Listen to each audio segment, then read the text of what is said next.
Kejriwal's bail, and the fact that he's back out campaigning is a game changer right now in this election. We're going to talk about the Prime Minister perhaps rolling back a few things that he said in his election campaign and what that really means.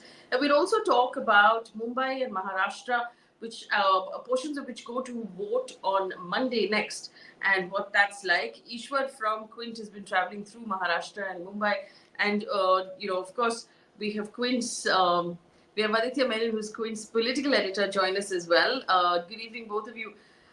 Are you starting to get exhausted by now, or is the election fervor still, full tilt? Aditya?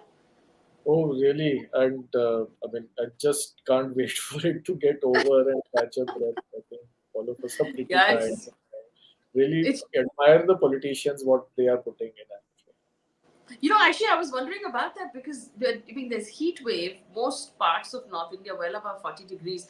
These politicians are not.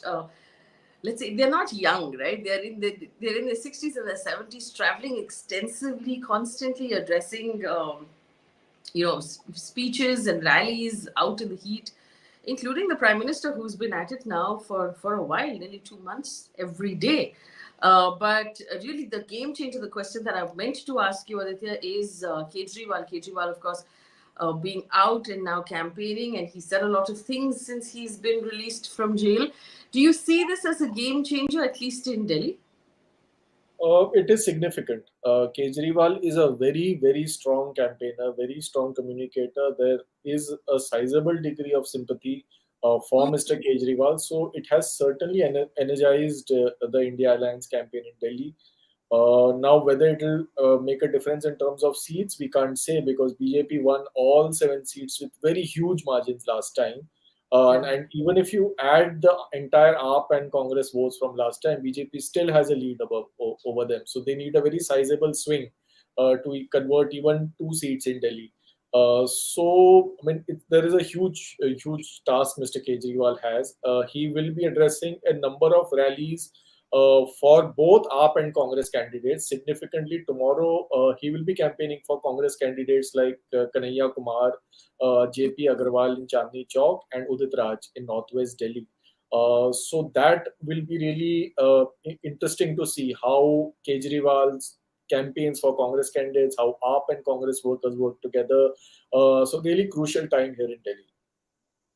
Well, we could have done the mathematics from last year's seat share to this year's, vote share and stuff like that from, 2019 to now. But the arrest of Arvind Kejriwal sort of changed the conversation, right? From what I understand, he's dominating the conversation in Delhi right now, and he's staying in the headlines. But so do you expect that to continue? He will stay in the headlines. You can't keep someone like Mr. Kejriwal outside, away from the headlines because he'll keep making some statements. The BJP will attack him on something or the other. But the strange part about Delhi is this is a city which likes both Arvind Kejriwal and Narendra Modi. And even now, when you talk to people, we will find people who like both of them. So they are upset with Kejriwal's arrest and yet are voting for Modi. So some of it's not uncommon to find people like that as well. And the same people say that while we are voting for Modi now, we will vote for Kejriwal when he stands for CM again next year. So people, are having these contradictory thoughts within themselves. So it's a very difficult state to predict right now. Also, I must ask you about the Swati Maliwal, incident that everybody is talking about. Where, for our audience who doesn't know, there was an accusation that one of Kejriwal's assistants has actually assaulted Swati Maliwal in the Chief Minister's residence when she went to meet him. She hasn't personally spoken to the press in any way, but Sanjay Singh of the Aam Aadmi Party has come out and confirmed that such a thing did in fact happen. What do we know, Aditya, about this incident? I think it's important to know the two people involved in this entire incident. Vibhav Kumar I remember when I was reporting on the Anna agitation, India Against Corruption agitation in 2010-11, Vibhav Kumar used to hand out press releases for the agitation. And he's grown from a volunteer to now Mr. Kejriwal's OSD, who basically controls access to Mr. Kejriwal. Similarly, Swati Maliwal and her husband Naveen Jain were also among the earliest Anna agitation volunteers. So it's kind of a clash between two sets of old volunteers. I think what we do know for sure, based on Mr. Singh's statement, is that Vibhav Kumar misbehaved with Swati Maliwal. So the party is standing by Swati Maliwal in that entire incident. Whether Vibhav Kumar had the backing of Mr. Kejriwal, as the BJP is alleging, I saw BJP spokesperson Manjinder Sirsa's allegation that Vibhav Kumar misbehaved or even attacked Swati Maliwal at Mr. Kejriwal's behest. Aam Aadmi Party is not saying that. They are saying Vibhav Kumar misbehaved on his own accord. So I think there's a difference of opinion there. Swati Maliwal has not spoken on that issue at all. I think so far she seems to be within the Aam Aadmi Party fold itself. And I think that if her silence is any indication, she might just be satisfied if action is taken against Vibhav Kumar. So this is where this entire issue is at. Right. So just for our audience on the chat window as well, Sanjay Singh has in fact confirmed that there was an incident that took place. Remember, the whole thing came up because apparently somebody called the Delhi police control room and said that they had been assaulted. Then that someone called back saying, I am Swati Maliwal. And after that, there was no formal complaint that was registered. But the BJP candidates found out about it and then they picked it up in the news. Now there is a clear confirmation from the Aam Aadmi Party that such a thing had in fact happened. And the Aam Aadmi Party has said that the Chief Minister is looking into it and that he will take necessary action. So that's a story we're going to keep an eye on. But like I said, the fact that Swati Maliwal has not personally said anything, and she's a fairly media-friendly individual. She tends to speak to the media a lot. So we're going to wait to hear from her as well as to what exactly happened and what she hopes will be done. About that. But Aditya, do you expect that case to hurt the Aam Aadmi Party, to make an impact in any way? Unlikely. I think it will just become a talking point in the war of words between BJP and Aam Aadmi Party. I don't see any public traction unless Swati Maliwal herself comes out and says that Vibhav Kumar did attack her at Mr. Kejriwal's behest. Unless she makes a direct allegation herself against Mr. Kejriwal, it's unlikely that this is going to lead anywhere. Yeah. Let me bring in Eshwar into the conversation, who's been traveling through Maharashtra and Mumbai. Eshwar, the hoarding collapse, and I was just reading information about it, in a city that's going to vote in less than a week, that is constantly reminded about how, and I live in Mumbai, how little our lives are worth to the people who run this city. Because corruption always gets a higher priority over people's lives in the city of Mumbai. And that's just the truth. It's been the truth for many years. But what are you picking up on the ground when you travel around Maharashtra, around Mumbai? Because it's a little confusing about which party who belongs to. And do citizens at least know the difference that the Gadi is not Sharad Pawar anymore and the Dhanush is not Uddhav Thackeray anymore? Has that message gone through? You're on mute, Eshwar. You'll have to unmute yourself. Apologies. Well, being somebody born and brought up in Mumbai, I completely agree with your point that we always, are given this encouragement of the so-called spirit of Mumbai, so that all the corruption, everything gets brushed under the carpet with how the authorities work, with how the civic bodies work. I mean, everybody's been blaming the BMC for whatever happened with the hoarding collapse, but not many are realizing that it's been over 2 years that the BMC has not had an election. So that is the state of the city. And what's more unfortunate is that when you speak to people on the ground, the issue that you tend to pick up this election, at least for Mumbai and Maharashtra, is more about party versus party. Whose party, kaun si party ki hai. So you speak to people about what is the issue that you are voting on in a city like Mumbai, which is one of the highest tax-paying cities of the country, which has one of the richest civic bodies in Asia and across the world. People do not really vote on issues immediate anymore. It's all about the candidate. It's all about who they want to put in power in Delhi. Mumbai North, for example, is going to see Mr. Piyush Goyal contesting his first Lok Sabha election. And that is a seat which is a safe BJP seat. Mr. Gopal Shetty has never lost the seat. The BJP has never lost that seat in the past so many decades. So it is more about that. It is not really about the issues of Mumbai that really matter. You travel across Mumbai, there is construction everywhere. I mean, there is traffic everywhere, there is construction everywhere, either it's metro, either it's a new flyover. Yes, it's development and work happening as they call it, but since times immemorial, I think the construction has been going on in the city and the public is inconvenienced.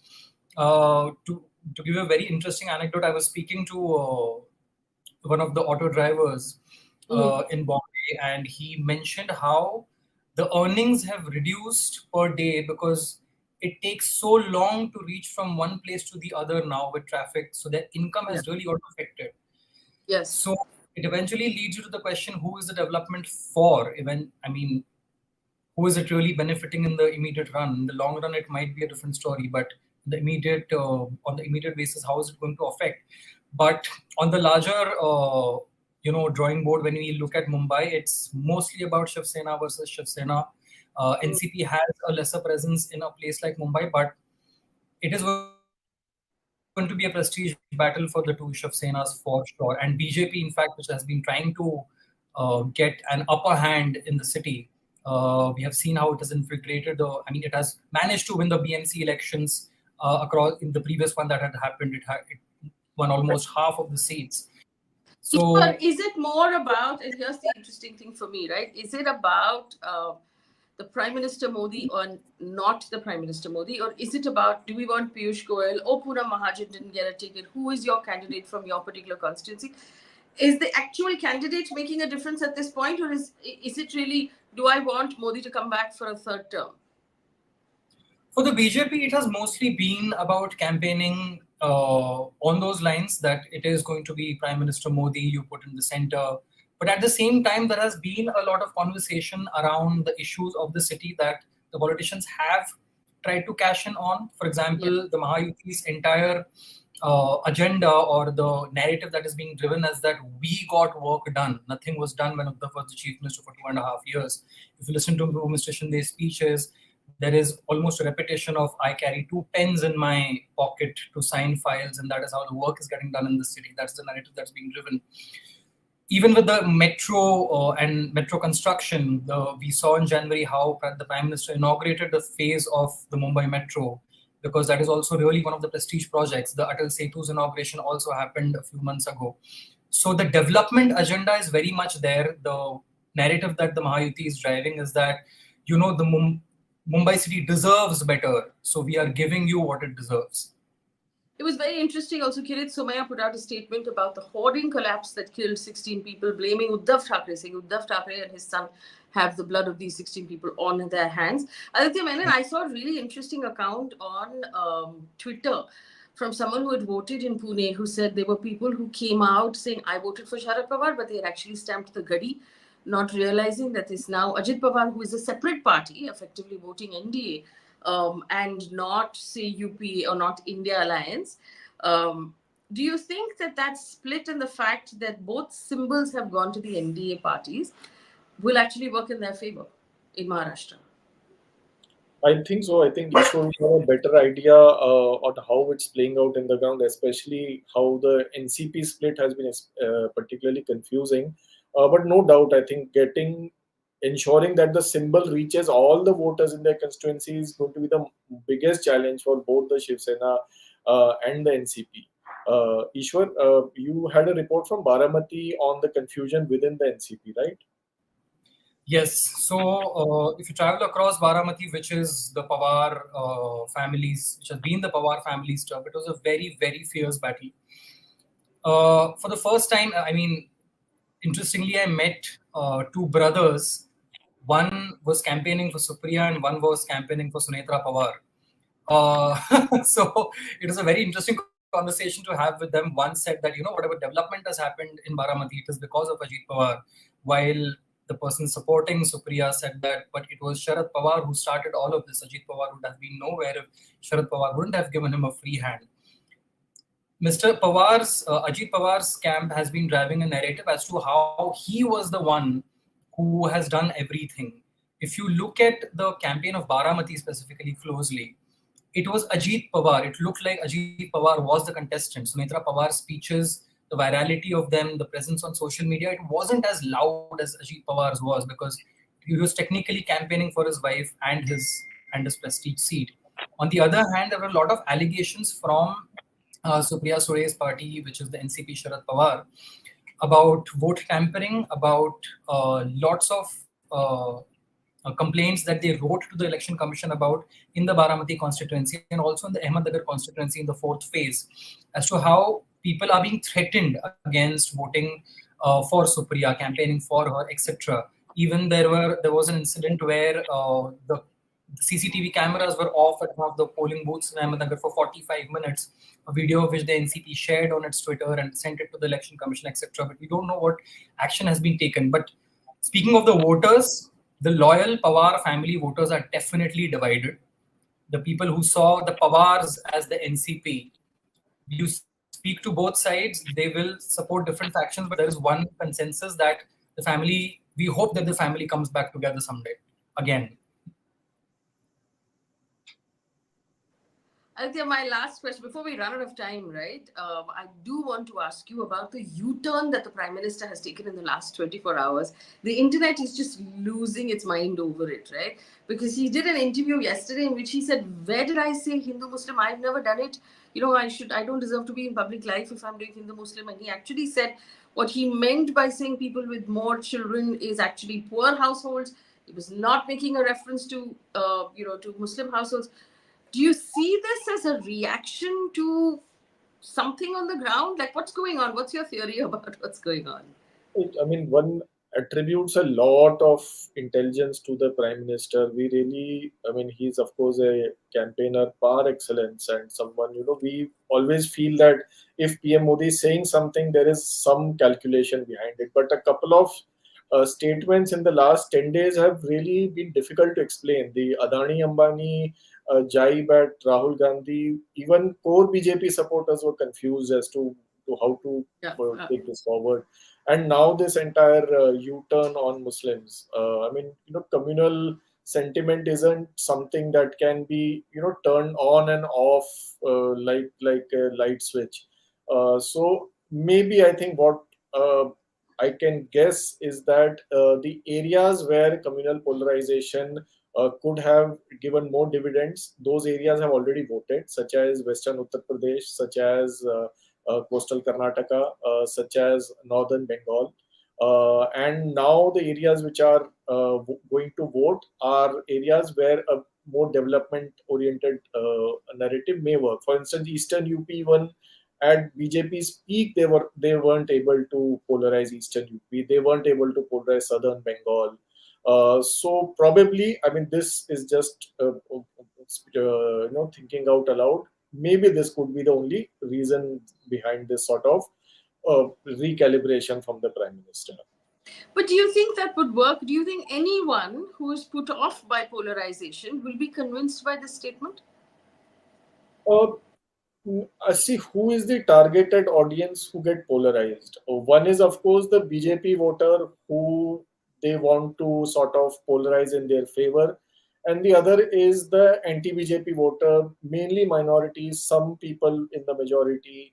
I don't think that is going to change either side. I think Prime Minister only wants the other side not to be coming out in such large numbers just to defeat the BJP and not make defeating BJP their main issue. I think that is the only explanation. For instance, a voter in West Bengal who might be voting just to defeat the BJP, maybe take instead of voting for the TMC, which you would have done tactically, go and vote for your left Congress candidate whom you like instead of just voting to defeat the BJP. This is the only possible calculation I can think of. Eshwar, you look like you want to say something. Go ahead. I'm really, I don't know it. I agree with Aditya. It's quite, you follow these trends on social media and it's quite unusual Yeah. And there is this one thing that a lot of people are saying, which they say it but they cannot explain, is the fact that kuch to chal raha hai. Now, what they mean by that kuch to chal raha hai, is that an undercurrent? Is there something which is going to happen? Nobody is able to explain. But then, yes, the day the Ambani Adani comment came out, that day the statement kuch to chal raha hai felt very believable. But again, there is not a concrete explanation for that. Well, so very quickly, Aditya, we've had Yogendra Yadav, I think, on Rajdeep show talk about how he doesn't expect the BJP to make the halfway mark, if I'm not mistaken.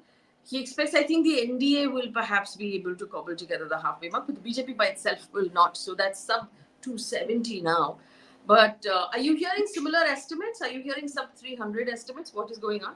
I think the Satta Bazaar has recalibrated their prediction from 290 for BJP to around 300. So the Satta Bazaar, which had been showing a BJP downslide for the last two phases, has suddenly said that no, BJP is probably doing better than that. So this is what the betting market is saying now.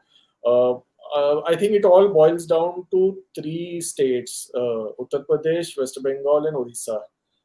If the BJP is able to, I mean, BJP is going to lose some seats in the states it swept last time, because there is no way it can gain. And we do know that Rajasthan hasn't gone as well for BJP, and Haryana is not going to go as well for the BJP. So Karnataka has also not gone well for the BJP. Maharashtra is not going well for the BJP. So these are states BJP is certain to lose seats. Now, can they make up for those losses in West Bengal, Odisha, and Uttar Pradesh? That I think everything will boil down to this calculation. Okay, so it's very interesting. When we started off, Aditya, you and I were talking about how it seemed like a open and shut case for the Prime Minister, and the fact that he had started this entire campaign. India Bloc seemed really lost at that point. They didn't have a cohesive message they were putting out, but they seem different now, right? There's a little bit of spring in their step. Yeah, but sometimes it's also deceptive, because like Congress is a party that sort of, it's like a giant which comes it comes to life just when elections are announced. BJP on the other hand is a machine which continues working for the entire 5 years 24/7. So obviously, when closer to polling, it appears that that Congress is picking up, and the momentum is with the Congress, when BJP has practically ensured its victory in the months that preceded. So it can be deceptive also, but yeah, I think we don't have a Pulwama kind of wave this time that gave BJP such a sweep last time. So in absence of such a factor, it does appear they might lose some ground. Yeah, that's also true. So Congress has in the past snatched, victory from the jaws of defeat, and defeat from the jaws of victory as well, like they've done in Telangana, which we didn't expect them to do, and the other way around. But it's three more phases. Anything is possible still, or does it seem right now that there's a pattern that we're seeing? Eshwar, what's your sense on Maharashtra? Is any alliance crossing 30 out of 48?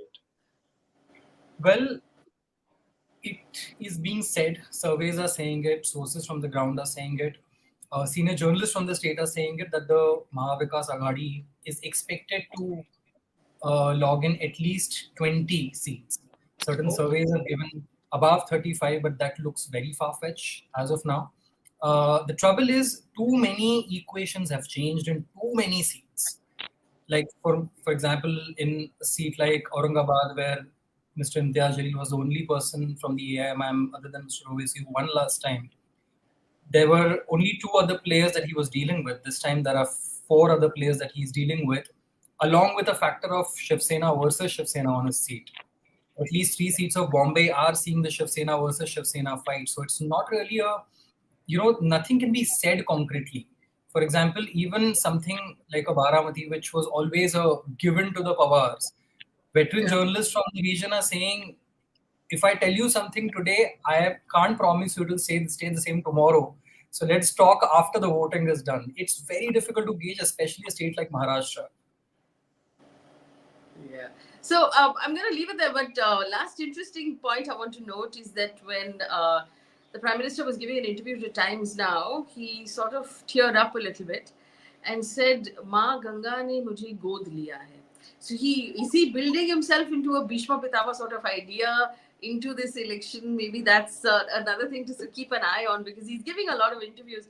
And I find it really interesting, the things that are being said in these interviews. Aditya and Eshwar, thank you so much for hanging out and telling us everything you found on the ground over the last 1 week. We're going to continue, of course, until this election rounds up on the 4th of June.